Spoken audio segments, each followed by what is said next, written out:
Stuart, first of all, we'll just start with Kevin. Obviously, we were at the PFA nominations yesterday. What do you make of his nomination? Do you think that, basically, do you think he should win it? Do you think that he should be considered, because of the way that he's performed out with the Renault fan team, do you think that gives him extra? It just depends how, it is the players' award, so it depends how players think about it. I think if, can I cast my memory back to when I was voting on that type of thing, I don't remember taking certain aspects into account. I think you really just felt, who was the best player you played against directly. You looked at that side of it. But what I will say is, to be in the type of company that he's in just now is an amazing achievement. It really is. I think when we look at it from a club perspective, he's the first Motherwell player in 10 years that's been able to do that, which is massive. Scoring 25 goals. I've already said it has been a difficult season for the football club if you look at it as a whole, and for him to continually be scoring goals and performing the way he has done in that spell now, in a real positive sense for me, in the 10 games that I've taken over, you feel as if there has been a real lift. There has been a real kind of purple patch for him. I think I would tend to put some of that down to the kind of shift and the change in the system and how we've maybe played as well. I think there's been that little bit more support and that bit of partnership up front for him, which I think's really helped him as well. But no, in general, it's an amazing achievement, and he deserves all the attention and all the credit that he's getting. In terms of who wins it, it's probably a toss of a coin. There's been some real good performances. I, for one, would love to see him win it. I think that I can come up with a number of reasons why I think that he does deserve it, but again, that comes down to the players and how they feel he's been when they've crossed paths in games. Speaking to him yesterday, and he said obviously he's really happy at the club. He loves playing for Motherwell, but that given his age and given how well he's performed this season, it's also going to be interesting in him, and that he would be open to leaving if the right offer came for the club and for himself. Do you share that view, and if so, what is the right offer for a striker that scores 25 goals for a team that are in the bottom half? Yeah, again, I'm really clear on this one, that there is a crossroads, and again, this is where I say I'm so comfortable in the situation. I'm so comfortable that I've had so many conversations with Kevin on a personal level, a manager to striker, all those different things. And the one thing that we both agree on is that he's extremely happy here, that the football club's really happy with him, the supporters love him, I love working with him on a daily basis. But there always comes across, and again, this is where I'm honest, there's always a cross point where if somebody puts a ridiculous offer in front of you, sometimes that looks like you're in a situation where the football club have to profit from it. Again, I can link that. I think it would be safe to say it's been a real challenging year for the club financially. We don't want to get rid of the players. I'll go on record in saying that, but sometimes an offer can come forward that you can't say no to. And I think that's all that Kevin was saying yesterday as well. And one thing that he's been really clear with me, with a lot of speculation and things that we've read in the press and things that have been out there which have been complete nonsense as well. Players look at it, players see it, and we filter back and we have a conversation between us. And the one thing I do know is that the only way that Kevin would ever be happy about leaving this football club is if he felt it was some sort of offer that would be life-changing for Motherwell. And if it's not, then Kevin van Veen will remain a Motherwell player, and I think that we're all very comfortable again in our own skin that's how that situation sits. Just finally on that topic, with regards to a life-changing offer, would the club prefer that it was a club outside of Scotland making that offer? Does it not make a difference? Never spoke about anything. I would be amazed that if a club in Scotland could come up with the money that we would be thinking about for Kevin van Veen. And again, I'm not wishing Kevin's career away from here, and this is where he's so categoric, I'm so categoric.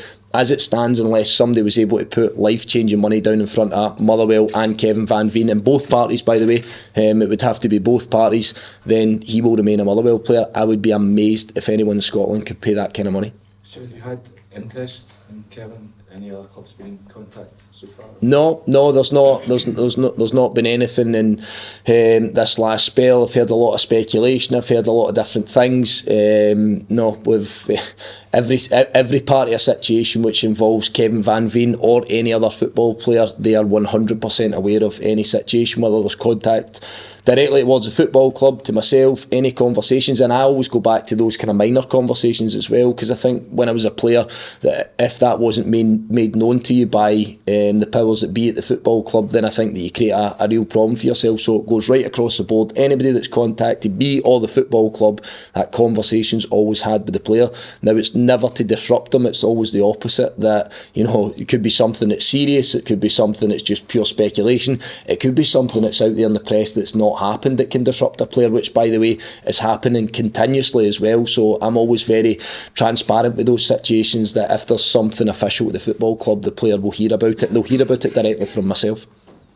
Stuart, Saturday, St Johnstone, a side this side has struggled against this season. How difficult do you think it will be this weekend? Again, I think we've not played St Johnstone in my time in charge. There's been a lot of changes for us, and probably in the last couple of weeks there's been a decent number of changes for them as well. Obviously Stephen comes in and takes over, which makes it a different prospect. They seem to be galvanised in the last couple of games, a win and a draw in the 2 games that he's taken charge. Probably want to pay testament to the job that Calum Davison done there as well. I think that we can kind of forget about that and go on to the next thing. I'm very much remember what people have done for football clubs, so I think Calum had done an incredible job there. I thought he'd done some brilliant work. Yeah, difficult last season, some difficult spells again this season, but you can't forget the achievements of what they had done over the last few seasons, which was pretty remarkable in my opinion, winning a cup double. But having said that, I think what it does now is probably presents a slightly different challenge from what Motherwell have faced this season. You can see that there's a bit of a shift in shape, there's a little bit of change in shape from what St Johnstone have done the last couple of games, 1 or 2 tweaks to personnel as well, so we'll be well versed on it, we'll be well prepared, as will they on us. I keep saying this every week, we spend so many hours looking at the opposition. We'll have a fair idea what they'll do, they'll have a fair idea what we'll do. You know, I think we got one player wrong from the Kilmarnock game. There was a change to this to Kilmarnock's team. Vassell came out last Saturday. We'd worked on it all week with the players, but Derek would have done the same with ourselves. You know generally who's going to play, so I think it's just about dealing with the situation and dealing with the moments for 90 minutes on the Saturday. I keep saying this, there might be 1 or 2 players that may change, but I don't think there's any dramatic changes at this stage in the season. Any team that starts to find a bit of form and any team that starts to get into a position where they look as if they can pick up points, they're going to stick with what they're doing. How much of a challenge is that as a manager to kind of prepare yourself for a side that's just got a new manager in? I don't listen. We've got 2 games to look at. You know, we've got two decent performances from St Johnstone to look at. Both games have been both games that we're looking at were at McDermott Park as well, because sometimes we look at it can be different home and away. So looking at them playing against Hibs, looking at them playing against Dundee United, it gives us a fair enough reflection on how that's going to look. And as I say, it's our job to make sure that our players have a kind of what if something slightly changes and what if something tweaks. But again, a huge believer in making sure that we implement what we want to do, because if we do that, we start to look less at the opponent during the game, and we have to make less changes if we've been effective throughout the game. So the most important thing is that I give the players everything and they understand roughly what they're going to be facing and the personnel they're going to face. But the most important for me is to make sure that we're good at what we're doing, which I think that we pretty much have been for 10 games, and we need to go and try and make that 11. And back to Kevin van Veen, you mentioned his purple patch there. He was great first half of the season, but exceptional the last 10 games. How have you managed to get the best out of him, do you think? I don't know, I think a wee bit reluctant to start talking about because there's been change and because the one thing I have to say is that the most obvious change is the shape's changed for Motherwell. We have changed the shape. There's been a bit of a change in personnel within what we've done for the last 10 games and all of that sort of stuff. So I think the one thing that you guys will have seen over that piece is that we've tried to work off the basis of a striker partnership. That's been evident. So if I can probably detail it, I would say that has helped him. I know through speaking to Kevin, I know through speaking to the guys that are surrounding him, we feel as if we're connecting the right players on the pitch and getting players into areas where they can combine. Sometimes that combination comes for your goalkeeper to Kevin, which you all seen on Saturday. But no, I feel as if we've got good players and good partnerships into positions. So that might be the case, but we've seen it through time where strikers can hit real form. Kevin's hit that purple patch just now, but that's not to say that he's not been good in other stages of the season as well. It's just been that the team look confident just now. We look as if we're defending well as a team, which gives you that platform to attack and go forward. So a couple of aspects, but I would probably say that the fact that Mikael Mandron and generally John Obika through that 10 games has been his striker partnership, and he seems to be thriving off it just now. He's been an exceptional goal scorer. He's also been a brilliant talisman for the fans you mentioned earlier. How valuable is he to unite a fan base like Motherwell's? Nah, I think you always look. I use it for a club like Motherwell. I think I always associate Motherwell with having a kind of iconic number 9. You know, I look through time. The last person to be up for this award that we're speaking about, the PFA, was Michael Higdon. You guys like Sutton that had good stints here. You can go all the way back to days of Willie Pettigrew and all that. I always associate Motherwell with having a proper number 9. Tommy Coyne, these types. Do you know what I mean? They always have had guys that can put the ball in the back of the net, and I like the fact that Kevin's the next one on that kind of conveyor belt for this football club. But all those people we speak about have been icons and are icons of this football club.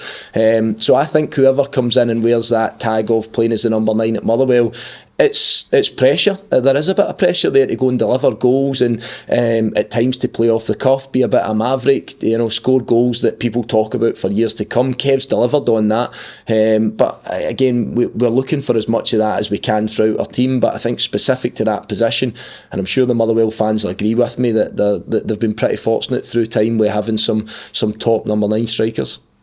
Looking on Saturday, Stuart, I know you've always said that you're not looking behind you, but if you do win on Saturday, arithmetically you can't be caught. Is that a good position to be in at this stage? No, of course it is. I just want to keep. I just want to keep performing the way that we are just now. I just want the players to keep acquitting themselves and acting upon a game plan exactly how they are. I can't sing their praises highly enough. But again, that doesn't mean that we become really comfortable and become lethargic and lazy and too comfortable in our position. I think the opportunity, I said this last week, the opportunity we have is that we can try and finish bottom of the top of the bottom half, sorry, I should say. Got somebody else's teeth in the day. But I think that's the opportunity that we have. But listen, Livingston will be looking at that. St Johnstone will be looking at there's an opportunity for them to do that. And that's all I've ever thought going into the split, that we have an opportunity to do that. I've not focused, as you rightly say, about what's happening behind us. I feel as if we can perform, take care of what we're doing, then it gives us a chance for that kind of goal. So I think it goes without saying that there's probably a few clubs in the mix to try and get that position, that 7th position. And going back to the bits that we're speaking about earlier as well, I should add on that it comes with prize money as well. You know, there's placings in this league. I believe I could be corrected on this. You could be talking about somewhere in the regions of 60-65 grand of a difference depending the placing you get in the league. And I can tell you that that's really important to the football club. It generally is, because as I sit just now, you know, there's not going to be a great deal of scope to make wholesale changes and bring more players into the football club. We obviously have had a very difficult financial year, so it's important that we try and gain as much finance as we possibly can, and that's an opportunity to do so. That's the reason into my next question. Can I ask you about Connor Shields? When you weren't actually in the position when he was put on loan, what's your thoughts on him coming back to the club? No, Connor's got another year in his contract, so pretty simple. He's out on loan just now. I spoke to him last week personally. I've watched a number of his games. I've watched him playing for Queen's Park, and when his season finishes, whenever that finishes, I suppose it could be Friday. I hope it's not.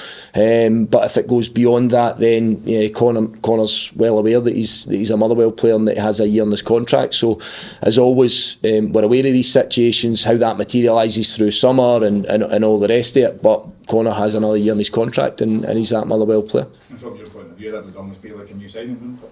No, it's not. Connor played a lot of football for Motherwell in the first half of the season, so I think it was agreed, not through myself but through the previous manager, Connor, and his representative, that felt it was best to go and get more minutes on the pitch and probably play as a striker. I believe that he was playing in a wide position. I think going to Queen's Park gave him more an opportunity to play right through the middle, so that was an agreement that was in place, and it's one that we'll pick up when our season's finished as well. But I know that I've touched base with the player, and I know where he's at physically, mentally, and where he is obviously with Queen's Park, and we'll pick it up once the season's finished for both him and for us.